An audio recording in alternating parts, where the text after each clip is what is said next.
Hello and welcome, Grand Rapids. Thank you for joining us this evening. I'm your anchor, Josie Sabo.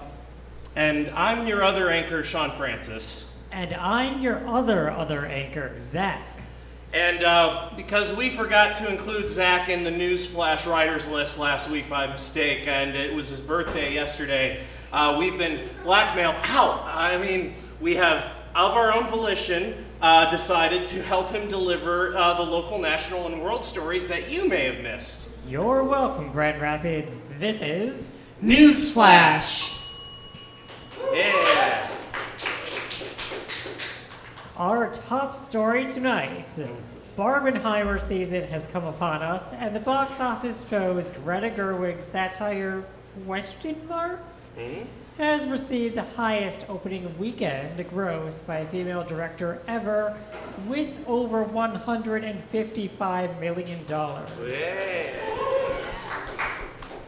Of course, because we can't just have nice things happen, the anti-Ken, Ben Shapiro, posted a 45-minute review that mostly consisted of him short-circuiting at the thought of a movie that doesn't center around mediocre beta men like him, before literally setting fire to some Barbie dolls like he's Sid from Toy Story. Listen, if this woke propaganda is supposedly about body positivity, how come Ken doesn't have genitalia, but he's allegedly the perfect male specimen? I have just above no genitalia.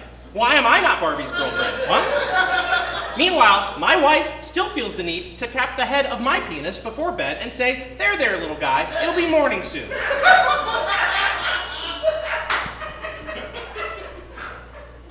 The City of Grand Rapids Parks and Recreation Department will host a free dog swim event at Richmond Park Pool.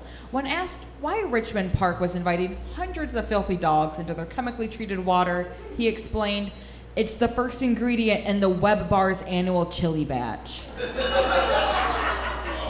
The striking continues as many actors have joined the writers in the WGA Guild strike in Hollywood, which was felt most prominently at last weekend's San Diego Comic-Con. Usually the biggest draw for celebrities appearing in person to promote projects and the big upcoming blockbusters, the rules of the strike forbade them from appearing in person to promote projects. So unless they were non-film related, like Jamie Lee Curtis's graphic novel, or in the case of Tom Arnold, people just sort of forgot that he's technically an actor.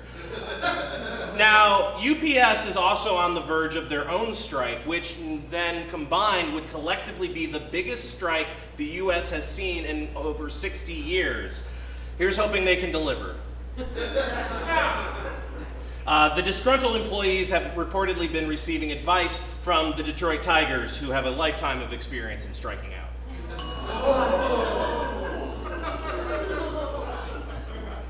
According to CNN, a once-in-a-lifetime fossil was found revealing a dinosaur and a mammal locked in a fight to the death. If they're this excited about a fossil, imagine how excited they'll be when they find out that this combat was caught on film twice. Tourists keep getting caught defacing the Roman Colosseum. Personally, I think offenders should have to fight to the death inside the Colosseum as the price of having their name permanently etched into history. But it should be a mythological custom, starting with an obscure riddle and ending with facing their worst fear. Federal public defenders warn that budget cuts may threaten their ability to represent clients, which I'm sure won't be a problem at all for the U.S. criminal justice system. It's well-documented history of being extremely fair and non-punitive. When asked what can be done to prevent these sorts of incidents, the Administrative Office of the U.S. Court suggested that certain former presidents could quit committing treason that gets their legal team sent to jail or disbarred. Craftsman Tools has been exposed as being unable to manufacture wrenches in America after promising all their tools to be made in the USA. They claim it was because the robots used to build them were faulty. We say Why use a robot when you can just use a wrench?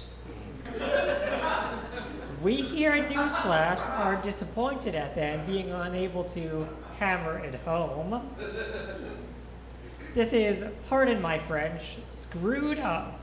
They can't lie to us and claim things are all righty-tighty when they're really, really losing credibility. Even more embarrassing, Canada offered to hold the flashlight for us. In closing, this is nuts. James W. Lewis, the most prominent suspect in the unsolved case of the 1982 Tylenol killer, passed away at the age of 76, meaning that the real killer will likely never see justice. And that's one tough pill to swallow. At least his copycat killers were caught when they were spiking ibuprofen and Motrin instead. Per his wishes, his body will be split into 7 separate caskets for each day of the week. Next month will mark 5 years since the Queen of Soul herself, Aretha Franklin, passed away. But just now, her estate continues to be up in the air because even though she left behind no formal will, a jury has just ruled that a documented dated from 2014 that was found in her couch will be admissible as a legal will. Still up for dispute, the 79 cents that were also found in that couch. Though through this battle over her estate, Aretha's family apparently have lost all RESPECT for each other. Fun fact, Aretha Franklin's will was actually originally written by Otis Redding. So. Speaking of legendary singers, this past week, jazz legend Tony Bennett died at the age of 96. Which is amazing because his liver died 30 years ago. His estate is confident that there will be no funny business with his will. That is, until Lady Gaga shows up. 27 people have been arrested in Europe in connection to a scam that involved relabeling expired food and reselling it. Unlike the aforementioned criminals, us at the NewsFlash team are open about us relabeling last week's news as fresh and in date. Yeah. In other health news, health experts are warning citizens all over the world of a new potential pandemic caused by a novel coronavirus originating from China called COVID-19.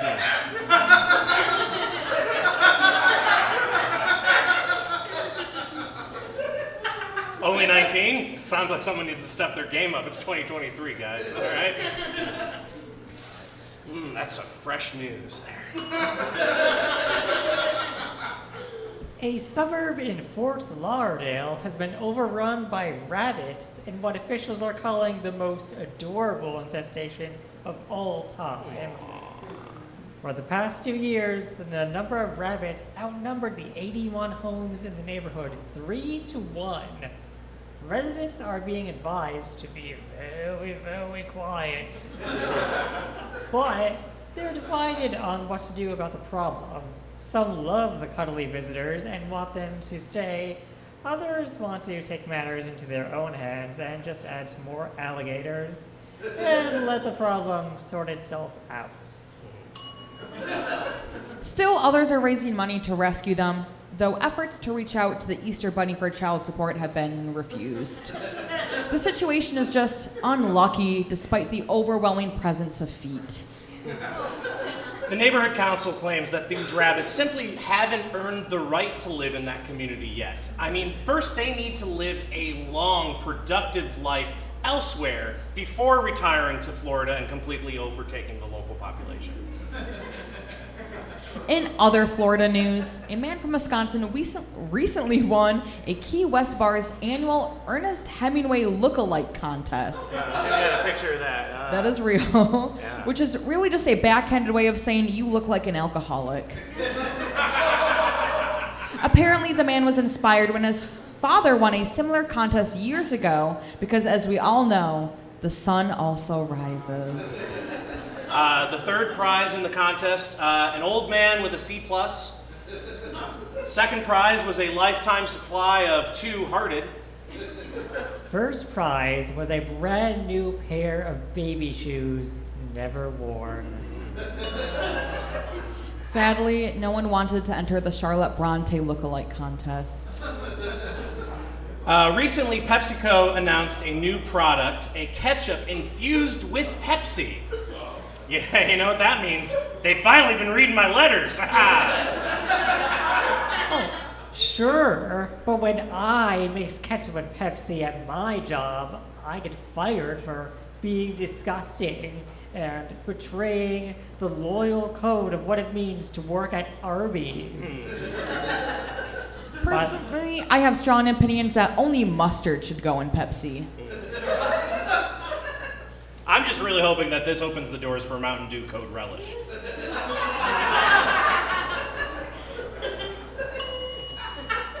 And if you're hiring, talk to me after the show. A Stanford University study has compared ChatGPT's ability to solve simple math problems to its ability several months ago and found it has dropped from a 98% accuracy to a 2% accuracy. Good job, everyone. It only took a few months to give the artificial intelligence performance anxiety. And unfortunately for ChatGPT, we haven't programmed virtual Xanax yet. Oh, that's all the news that's fit to print. We'd also like to thank our writers for NewsFlash this week, and if you want to see your name up here, you can submit your jokes to the email comedyoutletmondays@gmail.com with the subject Newsflash Tips. Follow us on Facebook, YouTube, Instagram, and Twitter, maybe. I don't know, maybe it'll be X next week, who knows. Rewatch videos from past shows, get lineups of future shows, find our submission form, and get your act on stage, and learn about other ways to get involved. You want to read that next part, Zach? Sure. And if you can't wait for that, you can hop up on stage at the end of the show during our free open improv jam. Yeah! But now, Grand Rapids, you're welcome. Newsflash, This is Comedy Outlet Mondays!